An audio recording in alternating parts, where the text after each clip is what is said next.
মুমিনের একমাত্র সম্পদ আল্লাহর রহমত। মানুষ একটু বেশি আমল করলে নিজেকে অন্যদের চেয়ে আলাদা ভাবতে শুরু করে। কোনো কোনো ক্ষেত্রে অন্যদের খুব খাটো নজরে দেখতে শুরু করে। এটা মোটেই ঠিক নয়, কারণ মানুষ শুধু আমলের উপর ভর করে জান্নাতে কখনোই যেতে পারবে না। রাসূল সাল্লাল্লাহু আলাইহি সাল্লাম বলেছেন, আবু হুরায়রা বলেন, রাসূল সাল্লাল্লাহু আলাইহি সাল্লামকে বলতে শুনেছি, তোমাদের কোনো ব্যক্তিকে তার নেক আমল জান্নাতে প্রবেশ করাতে পারবে না। লোকজন প্রশ্ন করল, হে আল্লাহর রাসূল, আপনাকেও নয়? তিনি বললেন, আমাকেও নয়, যতক্ষণ পর্যন্ত আল্লাহ রাব্বুল আলামিন আমাকে তার করুণা ও দয়া দিয়ে আবৃত না করেন। কাজেই মধ্যম পন্থা গ্রহণ করো এবং নৈকট্য লাভের চেষ্টা চালিয়ে যাও।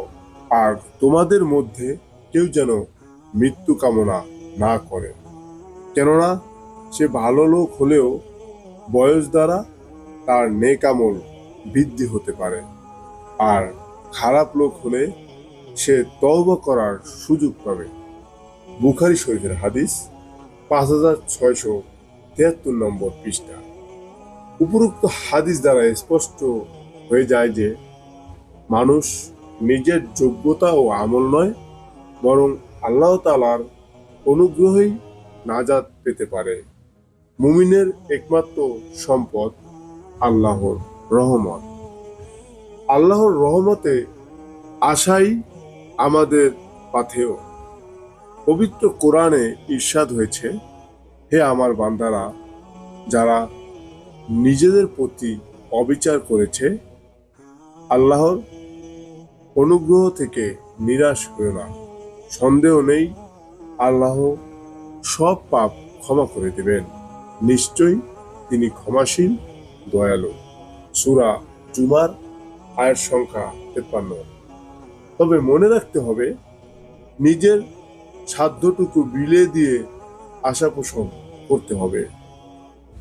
জীবন বপন না করে চারাগাছের আশা করা যেমন নির্বুদ্ধিতা, তেমনি নেক আমল না করে এবং গুনাহ না ছেড়ে তওবা না করে পরকালীন মুক্তির জন্য আল্লাহ পাকের রহমতের আশায় বসে থাকাও তেমনি বোকামি।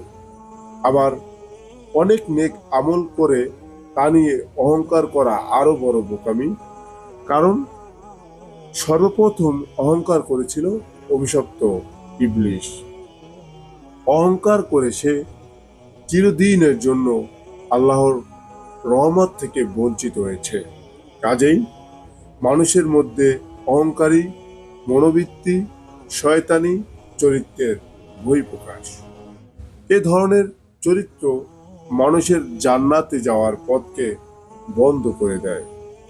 হযরত আব্দুল্লাহ ইবনে মাসউদ থেকে বর্ণিত, রাসূল সাল্লাল্লাহু আলাইহি সাল্লাম বলেছেন, যার অন্তরে সরিষার দানা পরিমাণ সামান্যতম পরিমাণও অহংকার আছে, সে প্রথম পর্যায়ে জান্নাতে প্রবেশ করবে না, এবং যার অন্তরে সরিষার দানা সামান্যতম পরিমাণ ঈমান আছে, সে জাহান্নামে স্থায়ীভাবে প্রবেশ করবে না।